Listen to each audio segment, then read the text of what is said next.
రవి రవి ఎక్కడున్నా రవి? ఏంటయ్య గారు? ఇంట్లో పనులన్నీ అయిపోయినాయా? అయిపోయినాయి అయ్య గారు. పొలానికి వెళ్ళి ఎరువిచ్చామని ఇచ్చొచ్చావా? ఇచ్చొచ్చాను అయ్య గారు. సరేగా, నేను అలా ఊర్లోకి వెళ్ళి వస్తాను. ఇంటికి జాగ్రత్త చూసుకో. అలాగే అయ్య గారు. వచ్చేవరకు ఇంట్లో పని వాళ్ళు పని చేస్తారో లేదో చూడాలి.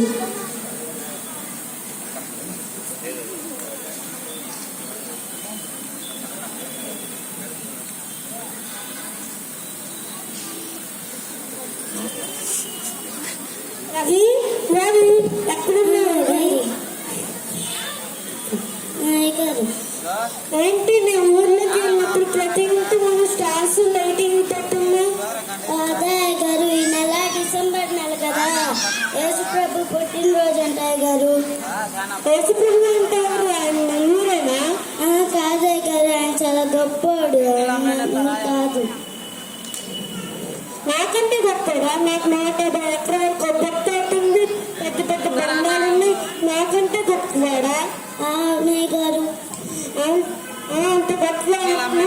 ఒకసారి మన ఇంటికి పోవచ్చు కదా? రాధయ్య గారు. ఎందుకు వాడు ఎవరితో చేపిస్తే వస్తాడా? లేకపోతే మన సండే స్కూల్ సేవలతో పిలిపిస్తే వస్తాడా? నాకు తెలిసిన ఒక సండే స్కూల్ అక్క ఉంది. ఆ అక్కకి ఆయన ఎలా వస్తాడో తెలుసు. ఆ అక్కని పిలుచుకొస్తాను. సరే కానీ ఆయన తొందరగా పిలుచుకుంటాను.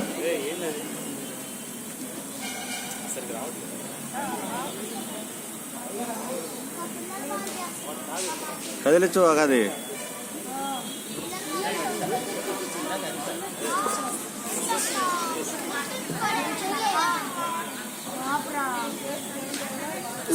గారు. నాకు తెలిసిన సండే స్కూల్ అక్క. వందనాలండి.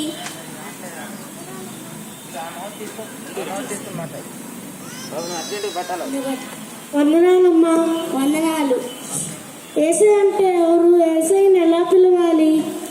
నేను మా ఇంటికి పిలవాలనుకుంటున్నాను. మీరు మనస్ఫూర్తిగా ప్రార్థన చేస్తే ఏసై వస్తారు. సరే అమ్మా. సరే, ఉంటానయ్యా.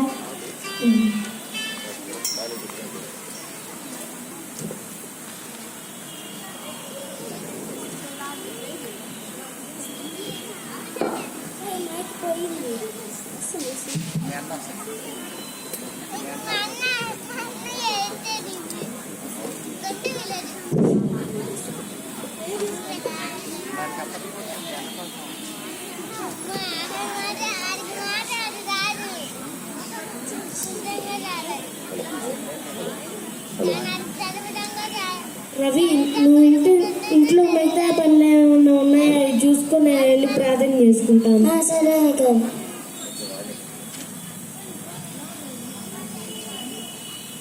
ఏసయ్యా, నువ్వు చాలా గొప్పవాడని, నువ్వు మా ఇంటికి రావని రవి చెప్తున్నాడు. ఒకసారి మా ఇంటికి రావచ్చు కదా ఏసయ్యా? నా కుమారుడా, ఎవరు మీరు? నువ్వు ప్రార్థిస్తున్న యేసు ప్రభు నేనే.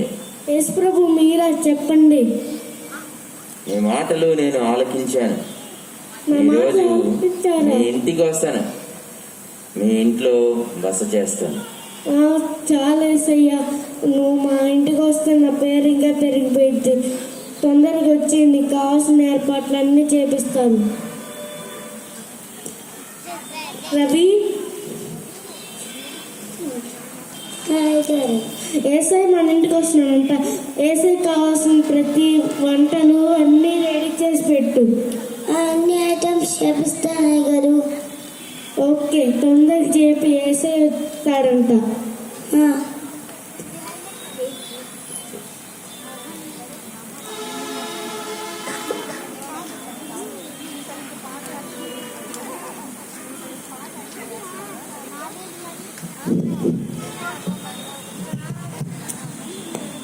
ఆకలేస్తుందయ్యా, ఆకలేస్తుందయ్యా. ఎవరు ఏం కావాలి? 2 రోజుల నుంచి అన్నం తినలేదయ్యా. అన్నం అంటే ప్రకటించండి అయ్యా. మా యజమాని ఎంగేజ్మెంట్ కాకులకి విసిరేస్తాడు, ఇంకా నీకేం విసురుతాడు? రవి రవి ఏంటి గొడవ వినిపిస్తుంది, మాటలు వినిపిస్తున్నాయి? అదా ఎవరో ఆటలో నచ్చారా గారు. వెళ్ళిపో మనం అసలుకే వేసే వస్తుంటే వాసన అందరూ వచ్చేస్తున్నారు. వెళ్ళిపో మనం. వెళ్ళిపో, మా అయ్యగారి కోపం వచ్చింది. ఏంటి రవి కళ్ళన్నీ అయిపోయినాయా? వచ్చినాయి అయ్యగారు. సరే.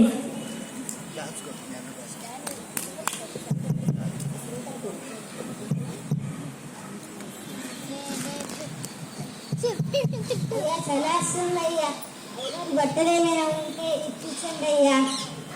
చాలా బట్టలు ఇవ్వరు మా అయ్యగారు. వెళ్ళిపో, వెళ్ళిపో. మళ్ళా గొడవ వినిపిస్తుంది. అదే ఎవరో చాలా నచ్చారు అయ్యగారు. వెళ్ళిపో మనం అసలుకే వేసే వస్తుంటే పనికి రాని అందరూ వస్తున్నారు. వెళ్ళిపో, మా అయ్యగారి కోపం వచ్చింది.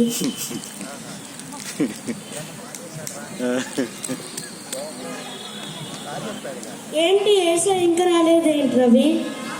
కాసేపు చూద్దాం అయ్యగారు. సరే రవి.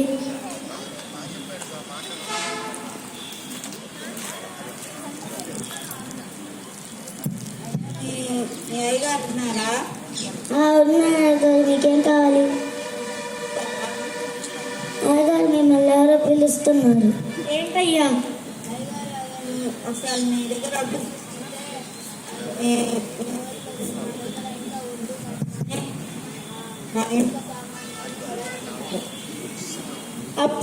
అప్పు తీర్చమంటే కాలు మీద వచ్చి పడుతూ ఉంటారు.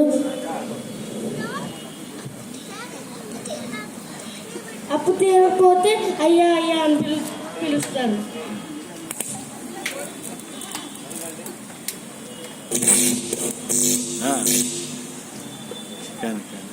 వెళ్ళిపోమను. వెళ్ళిపో. ఏంటి రవి ఏసా ఇంకా రాలేదు? కాసేపు చూద్దాం అయ్యగారు. వంటలన్నీ అయిపోయినాయా? అయిపోయాయి అయ్యగారు. సరే.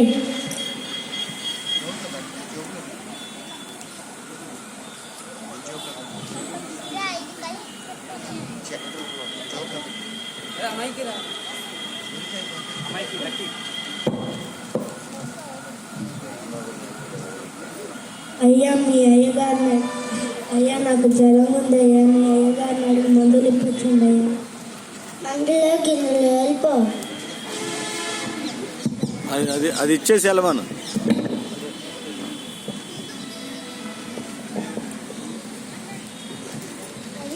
రవి ఏంటి ఇంకా వేసే రాలేదు?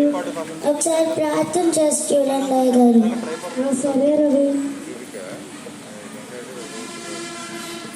ఏసయ్యా ఏంటి నువ్వు వస్తావని రాలేదేంటి ఏసయ్యా?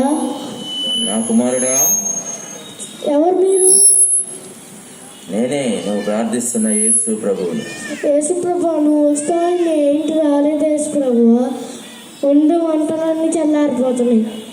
నేను నీ వద్దకు వచ్చాను. ఎప్పుడు వచ్చావు యేసయ్యా? నాకు అనిపించలేదే. నేను నీ దగ్గరకు పేదవానిగా వచ్చాను, నీవు నన్ను త్రోసివేశావు. బట్టలు లేనివాడిగా నీ దగ్గరకు వచ్చాను, జ్వరంతో బాధపడుతూ వచ్చాను, నీవు నన్ను పట్టించుకోలేదు. యేసుక్రీస్తుని కలిగి ఉండడం అంటే లేని వారికి ఇవ్వడం, వ్యాధిలో ఉన్న వారిని పరామర్శించి ప్రార్థించటం, నిన్ను వలె నీ పొరుగు వారిని ప్రేమించాలి. క్రిస్మస్ అంటే నీవు పండగ చేసుకోవడం కాదు, అనాథలను బట్టలు లేని వారికి బట్టలు ఇవ్వాలి. అదే నిజమైన క్రిస్మస్. నన్ను క్షమించేసయ్యా, నీ దయగల కుండతో నన్ను క్షమించేసయ్యా. నేను నిన్ను క్షమిస్తున్నాను. పేదలకు సహాయం చేసి నిజమైన క్రిస్మస్ ఆనందాన్ని నీవు పొందుకో. సరే యేసయ్యా.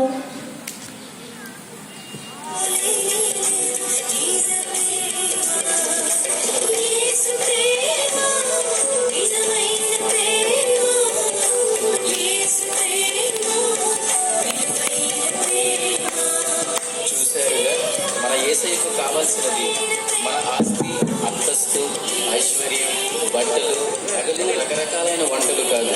యేసయ్యకు కావలసినది ప్రేమ, జాలి, క్షమ, కనికరం, విరిగి నలిగిన హృదయం యేసయ్యకు కావాలి. పేదల ఎడల జాలి, ఆదరణ లేని వారికి ఆదరణ, రోగులకు పరిచర్య, ఇలాంటివి చేస్తే నాకు చేసినట్లే అని ప్రేమామయుడైన యేసయ్య అన్నారు. విరిగి నలిగిన హృదయంతో, పశ్చాత్తాప హృదయంతో యేసయ్యను చేర్చుకుంటే మన కొరకు ప్రాణం పెట్టిన యేసయ్య మన పాపములను క్షమించి మనల్ని మోక్షానికి చేరుస్తాడు. కనుక ఈ క్రిస్మస్ సందర్భంగా మన మధ్య ఉన్న పేదవారికి సహాయం చేద్దామా? మెస్సయి మొద్దు నుండి చిగురు పుట్టెను, మెస్సయి లోకమందు అవతరించెను. మెస్సయి మొద్దు నుండి చిగురు పుట్టెను, మెస్సయి లోకమందు అవతరించెను. చిగురు పుట్టినా అవతరించినా, చిగురు పుట్టినా అవతరించినా, యేసుని హృదయమందు పుట్టియుండెనా, యేసుని హృదయమందు పుట్టియుండెనా. క్రిస్మస్ వృక్షాలలోన యేసు పుట్టడు, నూతన వస్త్రాలలోన యేసు పుట్టడు. క్రిస్మస్ వృక్షాలలోన యేసు పుట్టడు, రంగు కాగితాలలోన యేసు పుట్టడు. క్రిస్మస్ వృక్షాలలోన యేసు పుట్టడు, రంగు కాగితాలలోన యేసు పుట్టడు. క్రిస్మస్ వృక్షాలలోన యేసు పుట్టడు. పుట్టగలడు యేసుని హృదయమందున, పుట్టగలడు యేసుని హృదయమందున. హృదయమనే తలుపు తెరచి నిలచినందున, హృదయమనే తలుపు తెరచి నిలచినందున. చిగురు పుట్టెను, మెస్సయి లోకమందు అవతరించెను. మనందరం క్లాప్ కొట్టండి గట్టిగా.